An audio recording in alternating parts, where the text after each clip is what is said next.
next section, it's going to be on introducing what resolutions are. Resolutions are the heart of Model UN and the heart of the work that the United Nations does. So I'm really excited to get to give you all a better understanding of that today. Oh, I see Gary's back and ready to learn.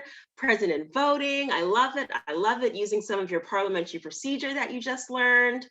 Very, very cool. Awesome. That sounds good, guys. All right, let's go ahead and get started with part 2 of our prep conference today.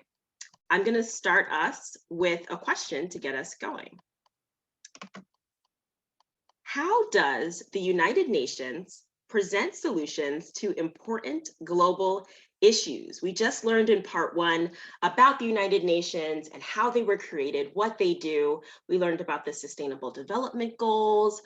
But how does the United Nations actually present solutions to all of the important issues, global issues that they address? I'm seeing in the chat a couple of responses. I see someone says resolutions. Yep, goals. Okay, sure. Goals, resolutions. They sound kind of the same. Are they different? They state the problem and suggest a solution through resolutions. Yep. First, they would converse between themselves through parliamentary decisions and the Security Council, writing and amending resolutions.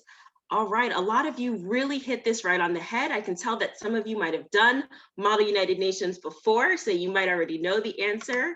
And I do want to say, these aren't laws. The United Nations doesn't do this by creating laws, but they create these things called resolutions. So I know a couple of you said that in the chat. Resolutions are exactly how the United Nations presents solutions to these different global issues. And I know a student said something about stating the problem and suggesting a solution. So we're going to talk a lot about that in just a second. So what exactly is a resolution? I heard in the chat a couple of ideas about what it is.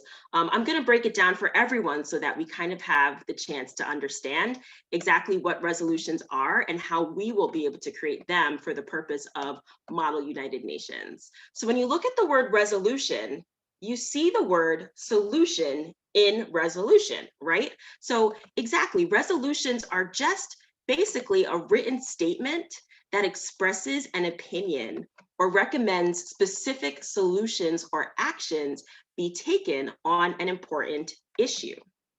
Resolutions are typically presented by one country or a group of countries that happen to share the same idea. But it's important to note, and I want you to think back to the Cultural Diplomacy Conference when we talked about diplomacy. Countries sometimes have to compromise, right, in order to create a set of solutions and actions in their resolution that other countries can all agree on. Resolution, breaking it down to re and solution. If you break it down, it sounds like having a problem twice or being able to solve that problem, right, by going through and writing a resolution. Well, it's important to note, and I'd actually love to hear from you all in the chat, what other bodies that meet together write resolutions besides the United Nations? Can you take any guesses? Who else writes resolutions? Who else would want to put problems down on paper and recommend solutions be taken on an important issue? I'll give you a hint. Sometimes this leads to the creation of policies and laws. So let's think about that. School, I'm seeing government, other governments, maybe something like NATO, diplomats, sure. Absolutely. Presidents, Congress, that's a great one, right? Congress does write resolutions and bills, absolutely. Philadelphia City Council passes resolutions all the time. Sometimes resolutions make news because they are controversial issues and people might have different opinions on the solutions that are taken to solve the issue. Absolutely. So the reason I ask this is because we're going to take a look at a sample resolution in order to understand how better to write our resolutions for Model UN. And this sample resolution that we're going to take a look at was written by students that are writing to their student council, their advisory council. So I saw someone in the chat listed that as the possibility of a different type of group that could write resolutions. And that's exactly what we're going to take a look at for this section of our prep conference today. So I have on the screen a digital handout number 1. I'm going to have my colleagues drop in the chat a link to all of the handouts that we are going to be using from this point forward in our presentation. So I'll give you a second to pull it up. It's a PDF that has a couple of different pages on it. But for the purpose of this second section of our prep conference today, you're going to turn your attention to handout number 1. And it's Sample Screen Time in Schools Resolution. In the chat, I'd love to hear from you all. Do you think that screen time is an important issue for students? Do you think that screen time or limiting screen time is an important issue for students? I'd love to hear in the chat if you think that. Obviously, some of us have been able to go back to school in person. Some of us have been learning from home. Some of us have been doing a mix of both. I'm curious to know from you all that are spending so much time now using these digital devices, is screen time an important issue to you? I see some people say it depends, some say yes, some say that amount of hours might be important, not an issue. I don't think so. Under normal circumstances, yes, though during, yeah, screens are vital for kids to partake. Absolutely, depends what they're viewing, not a priority, depends. Well, this is really important because for the purpose of this sample resolution, a group of students got together and decided that they wanted to bring this issue to the attention of their school administration, the people that make decisions about their school. And so they got together and they wrote a resolution on limiting screen time in their school. And in order to write this resolution, they had to do some research. They had to kind of get their facts and statistics together in order to make sure that the administration could make different types of policies around limiting school time. So looking at this digital handout, and I want you to have possibly, this screen up and then possibly the handout in another browser so you can see both, and possibly make notes on a scratch piece of paper as we go. A resolution is basically written in 3 main chunks. The first chunk is the heading that appears right at the top. The second chunk are called the preambulatory clauses, and the third chunk are the operative clauses. So the heading, preambulatory clauses, and the operative clauses. If you don't know what any of these are, I'm going to make sure that you know by the end of our workshop today. So let's go ahead and start with the heading. What is a heading? And if you could type in the chat, it identifies the 3 main components of a resolution, but what would be the point of having a heading in a resolution? I'm just kind of curious to know. What would be the point of starting the resolution with a section called the heading? I'll give you a hint. It's similar to when you work on projects or assignments for school, and at the very top, you have to write, your name, you have to write maybe what teacher or the date. Yeah, so it's important because you're going to be able to introduce your topic before discussing it. Absolutely. Gives you insight, shows you what it's being written about, introduces you to the topic. Yeah, absolutely. You all are getting this exactly correct. So in Model UN, when we write resolutions, the heading defines 3 main components, and it's a helpful way to identify a resolution. It's exactly like when you're at school and you write, your name at the top, the subject. So in Model UN, I want you to pay close attention to the 3 main parts of a heading. One is the committee, the second is the topic, and the third is the sponsor. So taking a look at the committee in this resolution, it's the school administration. So what do you think the committee is if it's the school administration? The committee is kind of like your audience, right? Who are you writing this to? So the committee is synonymous with the audience. The topic, and I saw Elliot kind of wrote that here as well, and a couple of other students, Alexis and Cora, you wrote that the topic kind of introduces the subject matter of the resolution. So that's for this sample resolution, our topic is limiting screen time in schools. It's the theme of the resolution. Now the sponsor is different from the committee because the sponsors are the authors. They're the people that are writing the resolution, right? So let's get going and look a little bit deeper into the second part of writing a resolution. So the second main part are called the preambulatory clauses, and that's a really big word, but do you recognize in the word preambulatory, do you recognize the prefix pre? What does that mean? the prefix pre. Okay, I'm seeing in the chat, some of our delegates are saying that the prefix pre means before. Yep, absolutely. Absolutely. So that's a great way to remember what preambulatory clauses are, because preambulatory clauses discuss the background information on the resolution. They discuss why the issue is important, what already has been done, and why the issue is still a problem. Preambulatory clauses, though, need to reference reliable sources. I'd love to see in the chat, what are some examples of reliable sources that you all have used, maybe when doing research at school, or maybe you go to these resources for news stories. I'm seeing in the chat some sources are some media outlets like CNN, BBC, Fox News, Britannica, websites with .gov. That's always a great way to identify a reliable source. Wikipedia, which sometimes can be reliable, sometimes not. You have to make sure you check your sources on Wikipedia and who's editing, right? .org or .gov, yep. .edu websites, absolutely, absolutely. So definitely in Model UN, we use a lot of different media sources. I would say that some of the ones that we use the most in Model UN could be the UN Charter, other UN resolutions, or the Sustainable Development Goals.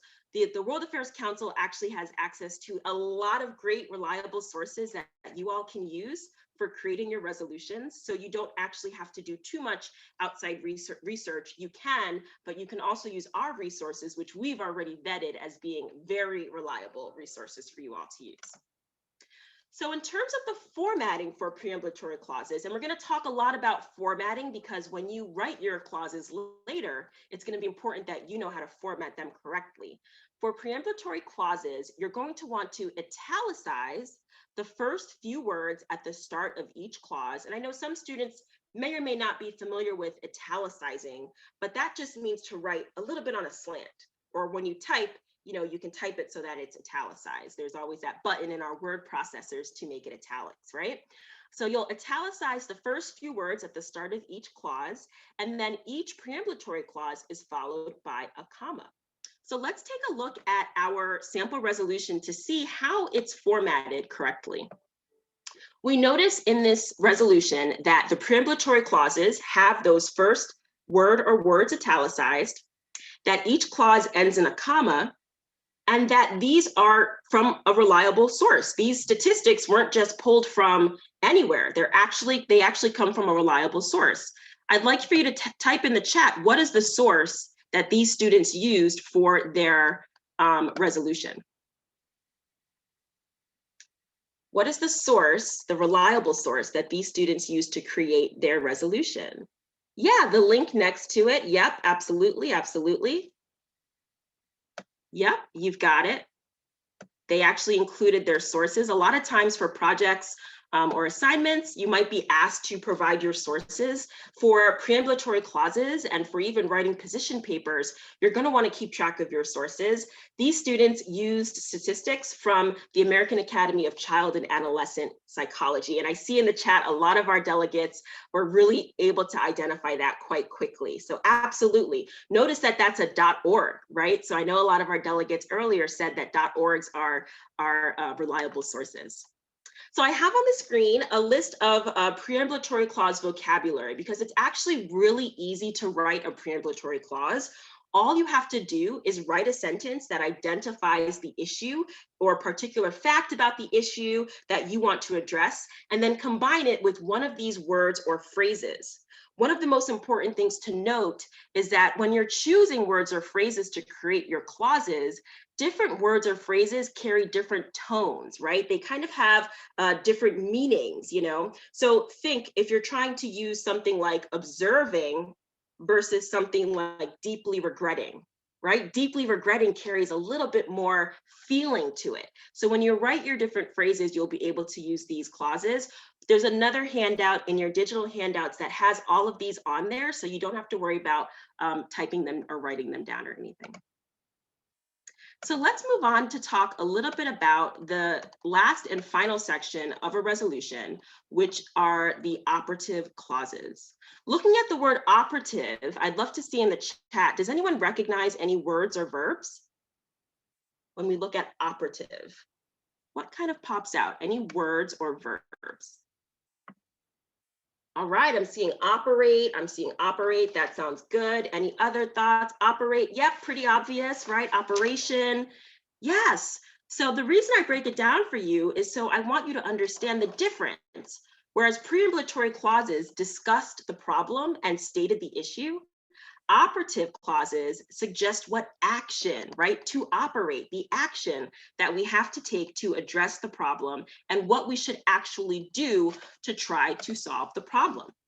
It's important to note that operative clauses have to propose reasonable solutions that the committee can enforce, right? So what does that mean? Well, when you look at these students and the operative clauses they wrote, they are reasonable solutions, right? The school administration saw them and was like, we can actually enforce these. If the students had written something like requires that administrators allow for students to use their phones for 20 minutes every class period, would the administration be on board with that?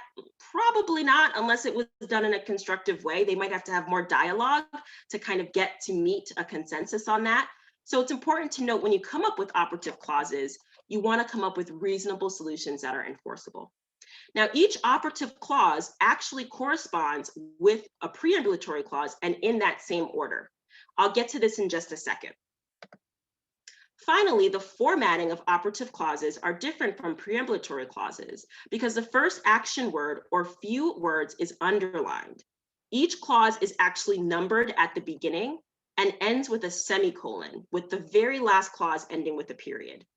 So when you think of a resolution, it's actually kind of just like one long sentence in theory. So let's take a look at the operative clauses, the solutions that this group of students presented to their school administration. They wrote, calls upon school officials to limit the amount of mandatory screen time for students. Number 2, recommends that the school administration provide students and teachers with the necessary technologies to quickly and effectively learn. And further requests that the school board consider at least one full day of asynchronous learning per week. So you can see that these are enforceable solutions, and I'll show you in just a second how they correspond to the preambulatory clauses. But before I do, I want you to take a look at the operative clause vocabulary on the screen. Once again, it's important to note that different clause vocabulary connotates different tones in meaning. So, if you're using something like considers, it's not as strong as something like urges, right? Or strongly condemns. So once again, you have a digital handout that has all this vocabulary on it, so you don't have to go too crazy with trying to write them all down. So finally, I do want to take a second to just review our resolution in full, and I want us to recognize formatting and do a quick review. So in terms of the formatting for preambulatory clauses, I want to see in the chat, what are the formatting aspects of preambulatory clauses in order to create them? You can use the chat to respond. Remember, the preambulatory clauses are that middle chunk of section for clauses. Italics, yep. The first word or words is italicized. You've got that correct. Ends in a comma. Yep. The italics. And what about the actual content of your clauses for the preambulatory clauses? Remember, we have to use reliable sources. That's a hint. Yeah, it discusses why the issue is important. Absolutely. So it uses facts and statistics. Yep, you've got it. You've got it. Yep. Okay. Now I saw someone said, yep, must have cite source, why it's important. Now, let's move background information. Let's move on to the operative clauses for a quick review. What about the formatting for operative clauses? How are they different from preambulatory clauses? Remember, the word operate is an operative. I'm seeing a lot of good feedback in the chat here. Yep, the first word or words is underlined. You've got that correct. Each clause is numbered and it suggests action, right? We're going to keep that in mind when we look at operative clauses. Operative meaning operate, action, or solution. Yep, we've got semicolons and the last one ends in a period. Yep, you've got it. Awesome, awesome, awesome job. Now, I do want to make a quick note about the correlation. between preambulatory clauses and operative clauses. You'll notice that operative clauses are numbered, and they're not numbered just to number them. They're actually numbered because they correlate. There's a relationship between the operative clauses and how they appear, and the facts and statistics in the preambulatory clause. So take a look at the first preambulatory clause and the first operative clause. Let's look at the correlation here. I'm going to move my chat screen here so I can see. Okay, the first preambulatory clause says, recognizing that 62% of students engage with screens for 4 or more hours per day. The problem here the students are identifying is that we're on our screens for 4 or more hours a day, and a lot of students do this, right? So the actual solution they proposed was to call upon the school officials to limit the amount of mandatory screen time for students. So when you're creating your clauses, you're going to want to make sure that whatever problem you identify in your preambulatory clause, you come up with a corresponding solution in your operative clauses. So there's that direct relationship between the clauses.